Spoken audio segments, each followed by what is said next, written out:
আলহামদুলিল্লাহ ওয়াহদা ওয়াসসালাতু ওয়াসসালামু আলা মান লা নাবিয়্যা বা'দ আম্মা বা'দ।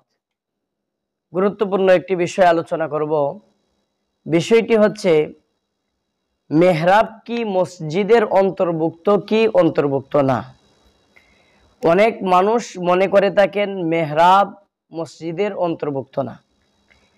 এখন বিষয় হচ্ছে বর্তমানে যত মসজিদ আছে, আমাদের যত মসজিদ আছে, এই মসজিদ মেহরাব মসজিদের অন্তর্ভুক্ত।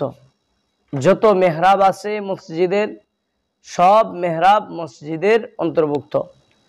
অনেক মানুষ এইটাও বলে থাকেন যে ইতিকাফের সময় মেহরাবে যাওয়া যাবে না, কেননা মেহরাবে গেলে ইতিকাফ নষ্ট হয়ে যাবে, কেননা মেহরাব মসজিদের অন্তর্ভুক্ত নয়। এজন্য মেহরাবে যদি কোনো ব্যক্তি ইতিকাফ ওয়ালা যায় তাহলে তার ইতিকাফ নষ্ট হয়ে যাবে। এটা সম্পূর্ণ একটি ভুল।